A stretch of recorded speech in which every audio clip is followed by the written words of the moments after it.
Small little Trebizond, so pathetic, so weak, but maybe we can turn things around. The Alexiad Komnenos Glorious Finale is a mod for the game Europa Universalis 4, focused on the small Black Sea nation of Trebizond. This mod adds lots of new mechanics, from religious mechanics to new vassals and vassal types, to new government reforms, as well as 2 mission trees for the 2 routes Trebizond can take. Let's start by talking about Trebizond's starting position and some of the new mechanics that are universal for both routes. Trebizond's starting position is pretty unenviable, being a single province minor in the corner of the Black Sea. The mission trees for this mod add quite a lot of strength to early Trebizond, allowing you to get off your feet early in what would be quite a hard situation without these buffs. For example, you can integrate the Theodoro, the Gothic nation in Crimea, for free. You can also gain the 2 Geonosian provinces in Crimea using subterfuge, which comes with its own costs. You can also form a personal union with Georgia and then fully integrate them for free, it provided you either violently take the throne or pay to support the existing Georgian government. Finally, if you take 3 Armenian provinces, there is a mission that gives you cores on all Armenian provinces. And in this way, without much cost through the mission tree, you've expanded your tiny Trebizond to be not so tiny, but definitely not strong by any means. And all of this is performed rather unleisurely, as when the game starts, you essentially have a timer of 5 in-game years, after which the Ottomans will come a-knocking. As I'm sure you're aware, when the Ottomans came a-knocking in real life, there wasn't any Trebizonds left afterwards. And it's about this point where you've unified your starting area, where you reach the game's main choice between the 2 routes. You can either commit to a glorious restoration of Rome and ally with the existing Byzantians against the Turks, or you can go your own way and revive the ancient kingdom of Pontus. Both of these routes are quite fleshed out. They all both have their own unique mechanics, they both have their own unique mission trees, they both have their own unique stories, as it were. They're both unique enough, despite starting in the same area, to be standalone as individual routes. Before we dive in and start talking about those routes, I want to first talk about something that is universal between both routes, one of the mechanics of the mod. The religious mechanics for Orthodox Christians have been massively expanded. Now we get a menu not dissimilar to the papal screen, where you can spend and also obtain patriarch authority through patriarchal interactions, which are very similar, as I said, to the papal interactions that Catholics get. On top of that, as you take the 5 cities relevant to Orthodox Christianity, that being Jerusalem, Constantinople, Antioch, Alexandria, and Rome, you'll gain access to a new icon with each of these cities you take. Each of these cities will increase your patriarchal authority gain, and 3 of them, that being Rome, Constantinople, and Jerusalem, will spawn centres of reformation similar to the Protestants and Reformed churches versions. They will gradually convert territory around them and will last until the end of the Age of Reformation, just as their Protestant and Reformed counterparts. Then, once you restore the Pentarchy, you gain the option to call an ecumenical council. Every time you call a council, you gain access to a set of reforms. These reforms are very similar to what the Catholics have in their Council of Trent. Unlike in the Council of Trent, the 2 options are not voted for by the Orthodox world. Instead, the controller of the church, that probably being you, simply chooses the one you want. Just like the Council of Trent, though, these are mutually exclusive options. So once you're activated reform, you can pick and only pick one of the 2 options that are made available. To provide an example, one of the options allows you to set your stance on the Catholic Church, with one option giving every Catholic a chance to convert to Orthodoxy, and the other option simply reducing aggressive expansion with all other Catholic nations by like 150 or I think 200. Both of these can be very powerful options. For example, if you're planning to conquer all of Europe, and you may have already started to do so, you'll have a large amount of aggressive expansion, and being able to remove it all at once would be very beneficial. On the other hand, converting every Catholic country to Orthodox has some other benefits. One of those benefits being the new vassal that is added in by this mod.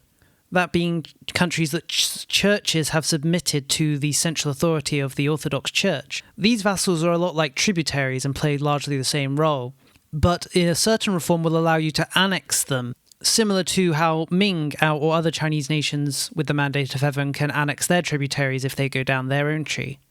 Which, converting all of Europe to Orthodoxy, would then make it rather easy to just peacefully vassalize them under this new vassal type and then integrate them via the reform.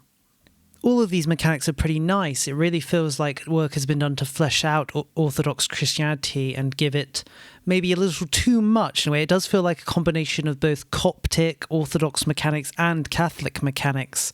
So, it definitely feels, I would say, overpowered. But, you know, this is that sort of mod. This is a power fantasy mod. So enjoy it, I guess. This part of the mod has actually been split off and is available as a separate download if you simply wanted to use it with vanilla, playing as Byzantium, maybe Muscovy or Novgorod. I will of course post a link to that mod down in the description. Now though, let's move on and talk about the two routes that Trebizond can take. First, we'll start with the Rome route, as I like to call it, where we commit to the restoration of Rome and take our rightful place as the successor to Rome. The main reason I'm going to start with this route is because I feel like mechanically it has the most mechanics when compared to the Pontus route, and is, I think, what most people that play this mod will be playing the mod for. So if you choose to go the Rome route, then you make contact with Byzantium. Byzantium can do a few things here. They can submit to you as a vassal, they can simply ally with you, or they can hand over Constantinople to you and become your vassal. Either way, you have to prepare for the inevitable war with the Ottomans, because it is inevitable. The moment your truce expires, 5 years after the start date, if you're going the Rome route, the Ottomans will attack you. But honestly, this initial war with the Ottomans is quite easy. Just adding on all the buffs that you have from the mission tree, together with Byzantium, and any allies you can gain, as it will be an offensive war on the Ottomans' part, so any defensive allies you have will be called in to defend you. It makes it quite easy to really steam over the Ottomans, which is something you don't really say much about early Europa Universalis 4. This conflict does have some extra mechanics though. The first one is you gain access to a mission called Battle for Destiny, where your king becomes a general, and the Ottoman Sultan will also become a general. And then if the two armies meet, both led by the opposing ruler, and the army that wins will kill that ruler and receive a buff. This is very similar to a certain event in another mod, where Jadar and Zoka will duel. And the one that wins the battle will also win the duel and then annex the other country. This doesn't happen here, but you do gain a rather major buff where if you take certain cities after the duel, provided you win of course, then you'll fully occupy all Ottoman territory in that side of the sea. The other mechanic that's provided is the Ottoman collapse mechanic, which you can freely turn off or on. The way this works is, if the Ottomans are at war with the control of Constantinople but aren't taking the city and winning, after a certain amount of time their country will collapse and explode into the various smaller states. It's really up to you which route you go with. In a way you can go both. You could fight the initial war with the Ottomans, win, and then have the Ottomans explode later by going to war with them with the Ottoman collapse enabled. Both of these mechanics make fighting the Ottomans quite easy and easy to eliminate. If you're really struggling with them, you could just have them explode and focus on defending Constantinople until that explosion happens, or you can simply take the fight to them, do the battle for destiny and occupy all of their territory and take as much land as you can. But let's assume you defeat the Ottomans, you retake all of Byzantium's core territory, and you're ready to take on Byzantium's mantle, essentially. When you do that, we're immediately introduced to a bunch of new mechanics. The first two mechanics talk about are in the government screen. We gain access to two bars, as it were. Imperial authority and imperial inclusivity. Imperial authority represents your country's authority, essentially, the authority of your empire. As it goes up, you receive bonuses, and as it goes down, you gain disadvantages. If your imperial authority ever hits 0, there will be a revolt against your rule. And on the flip side, if your authority ever reaches 100, your ruler will be sainted, and you'll gain 1 stability as well as some bonuses for being a saint. Imperial authority is a mechanic that you really want to keep up as much as possible. There's no advantages to letting it fall too low. Also, if your ruler dies with the authority too low, the nobles will make more demands for control of your country. So again, giving you an incentive to really keep that authority high. Imperial inclusivity, on the other hand, is more of a choice. Both high and low inclusivity offers negatives and benefits, and you really have to choose which one you prefer. At lower inclusivity, you get extra manpower, you get missionary strength, decrease to tech costs, and an increase to innovation spread, making it much more of a choice between which benefits you prefer, as opposed to imperial authority, which is simply a good or bad option. Imperial inclusivity does have some benefits later on in the mission tree. For example, when you take certain territories as part of the mission tree, those territories' cultures will start to shift into the Byzantium group. The rate at which they shift depends on your inclusivity. If you have very high inclusivity, they'll shift at a very rapid rate. Whereas if you have very low inclusivity, it can take a long time for them to shift into your group. But I suppose the choice here really comes on how much that matters to you.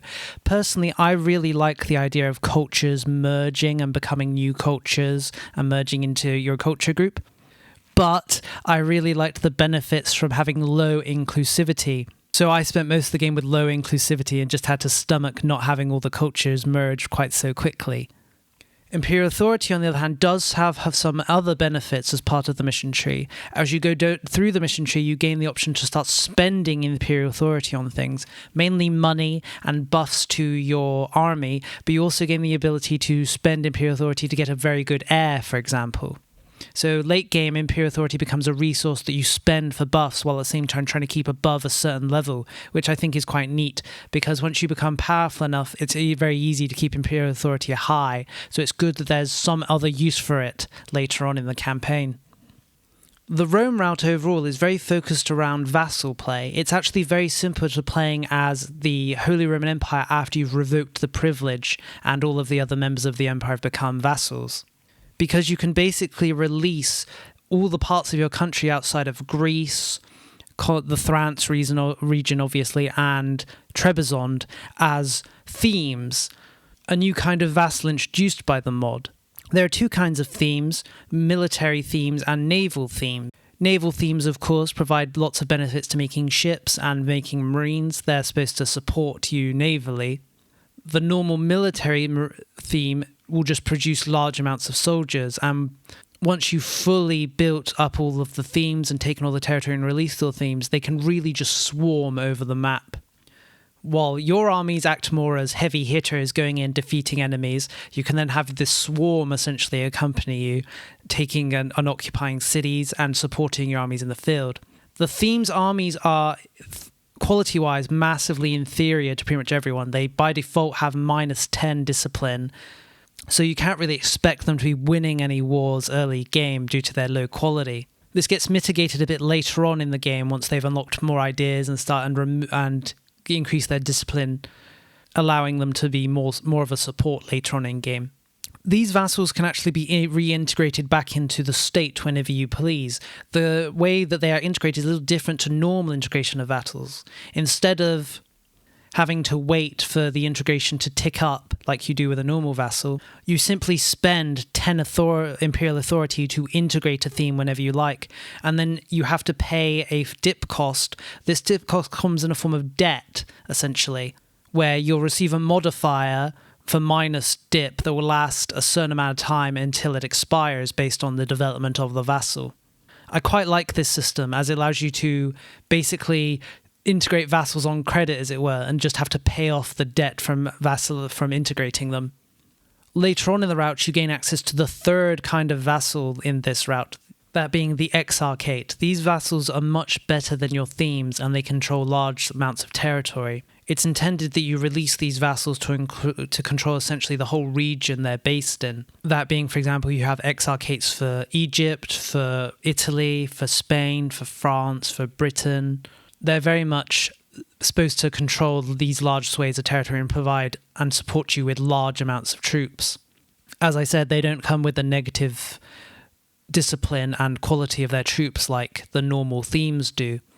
And I believe it's intended that once you get to the point where you'll start creating these exarchates, that you reintegrate the themes back into yourself, essentially, and rely on the exarchates for actual military support.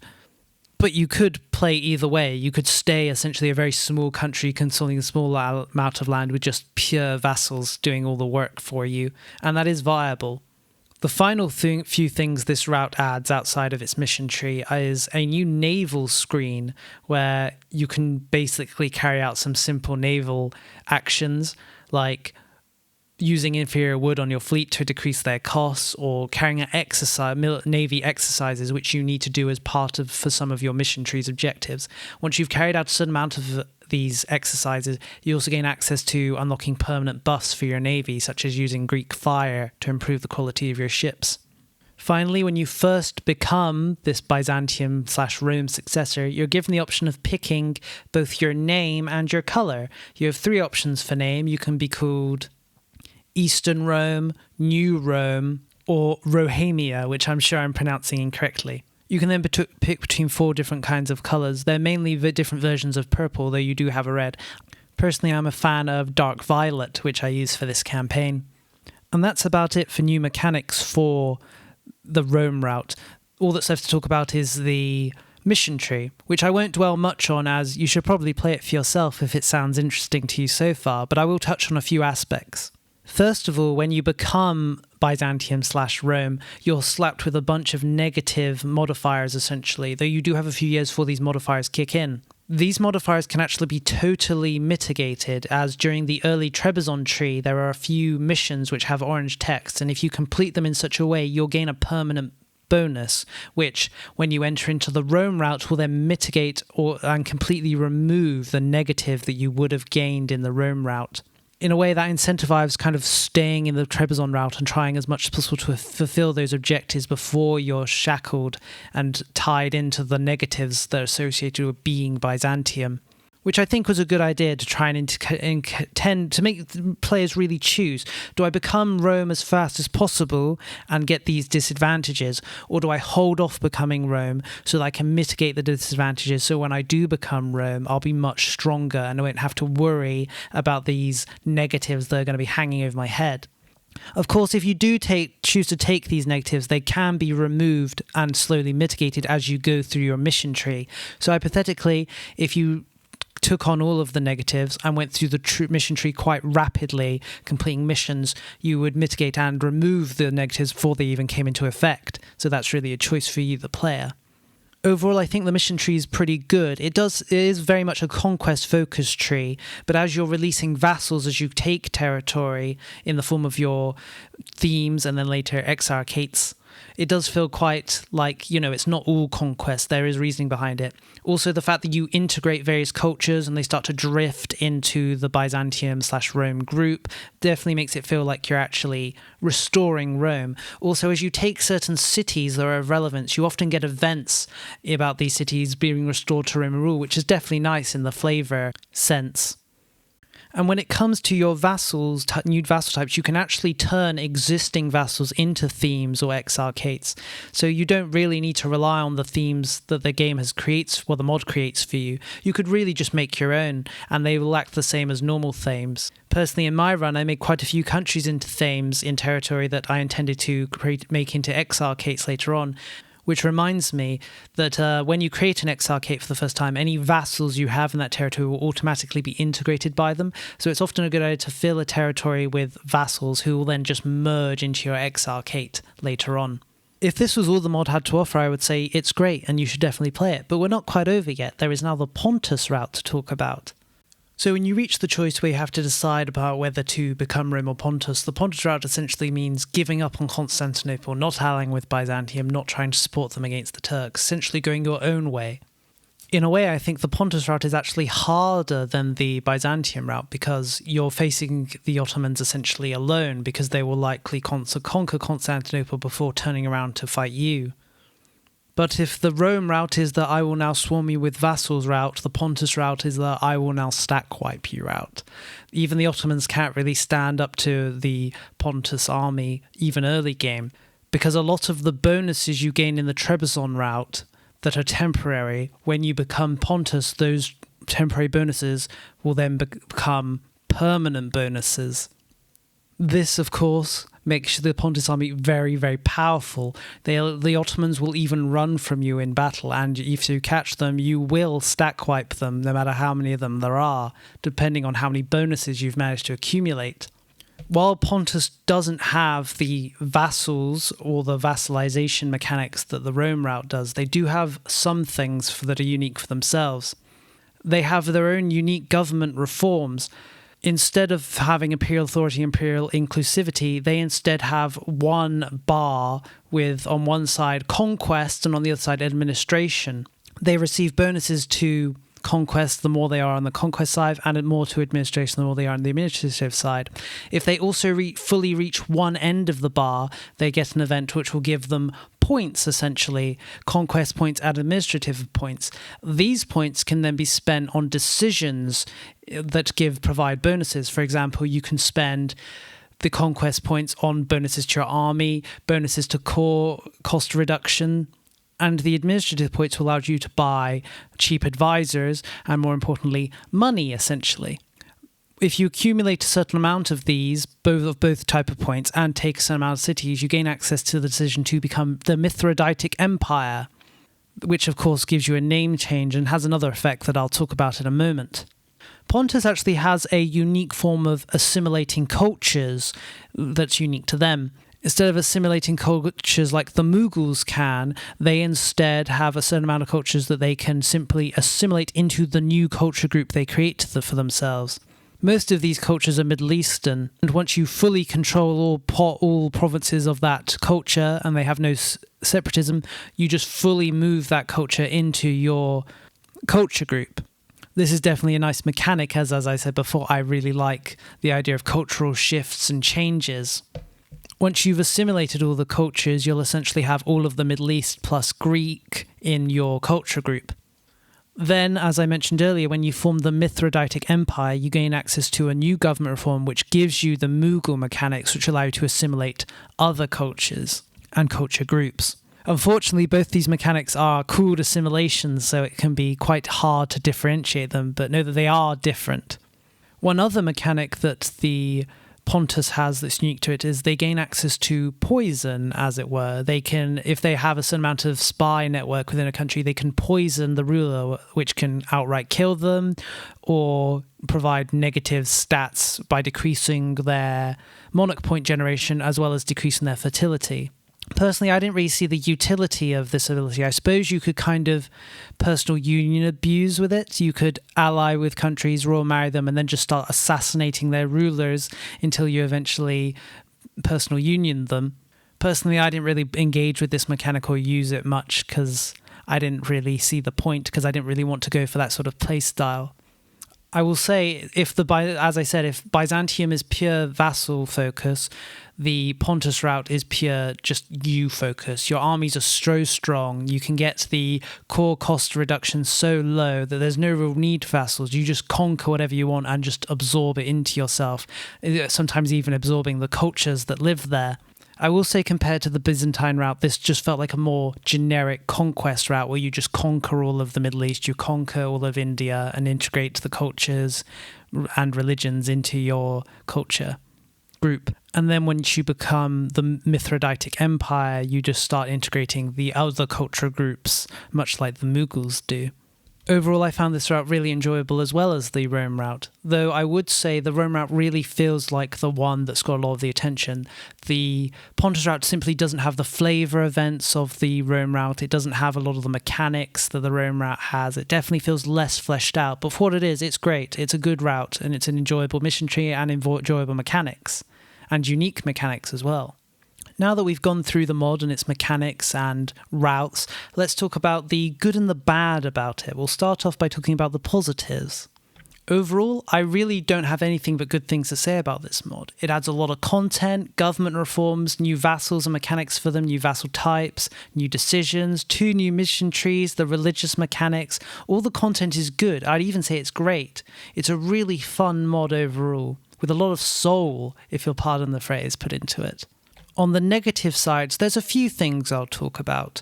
For example, when you assimilate culture into your culture group as Pontus, you get a negative modifier that lasts for a certain amount of time, then fades and replaces with a positive modifier. You can't see the modifier before you click the decision, and once you do, it's buried in your modifiers screen, which can be quite hard to see. It would be nice to know what the negative trait you're going to get once you start assimilating culture, and then the good one you'll get afterwards. Because some of these modifiers are quite bad. For example, a 10% increase to coring costs is definitely one I would have liked to know about before I pressed the decision.